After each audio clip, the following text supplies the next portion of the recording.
Hello everyone, I am Dr. Rupali Jain, consultant neonatologist and pediatrician in Vashi, Navi Mumbai. Today we are going to talk about a problem that is faced by many parents, and that is constipation in children. So while we talk about constipation, I'll talk to you step to step about why does it happen, what are the symptoms that you will note in your children, and what could be the possible treatment. So first, let's start with why does it happen. So most commonly, constipation happens due to three major causes. First is inadequate dietary fibers. That means the child is not eating enough fibers.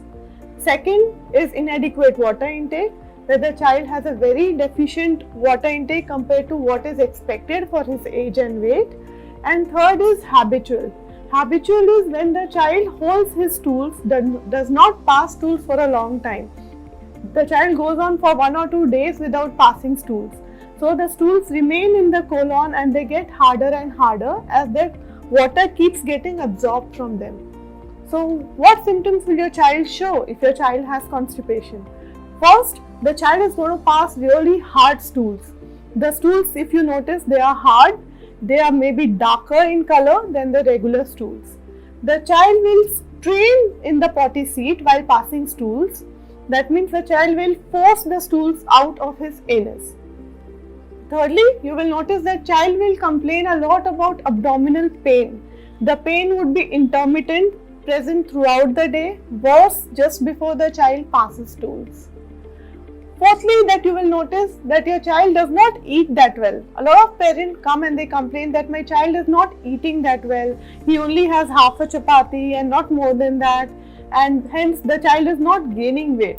You may notice that for the past 6 months the child's weight has been throughout the same, like it's been 16 kilos, the child has not put on any weight. And you will also notice a lag in the growth of the child, that is the weight as well as height.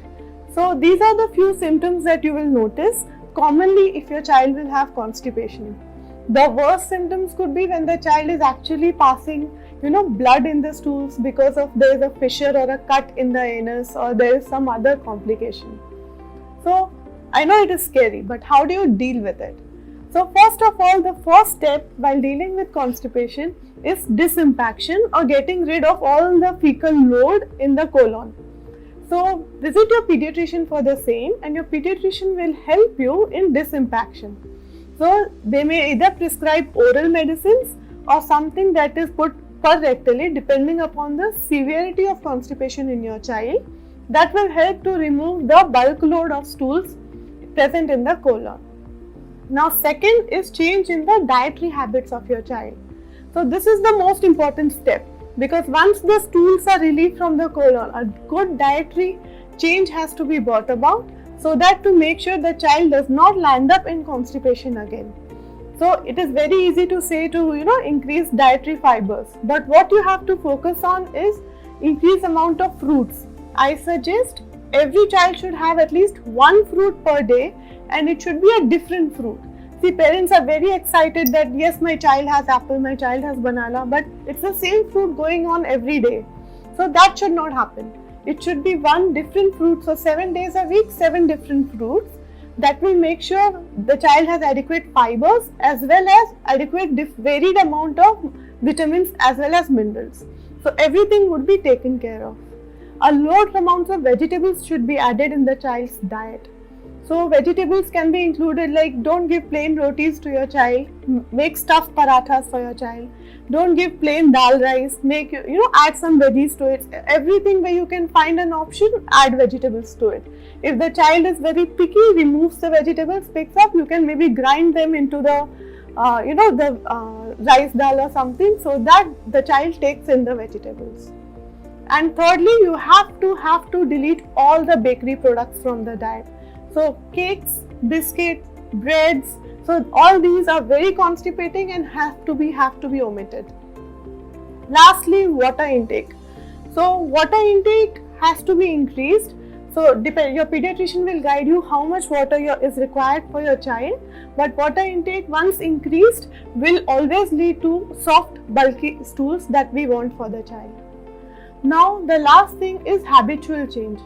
So habitual change is once your diet your baby's diet is well rich in fiber, good amount of water intake, the child will start having a bit of bulky stools, will feel the pressure to pass stools, and the child will go to pass stools, because it will be like uncontrollable for the child and the child has to go. So the cause of holding the stools for a long time, it goes away.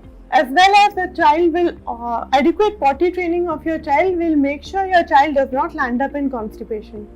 All throughout your journey of constipation, your pediatrician will be there to help you. Make sure you take their help. Constipation is a treatable condition, and if adequately treated, in 6 months you will notice that the growth of the child starts happening. The child puts on weight, the child becomes, he or she eats more, the height starts increasing, and you become a happy parent and a happy child.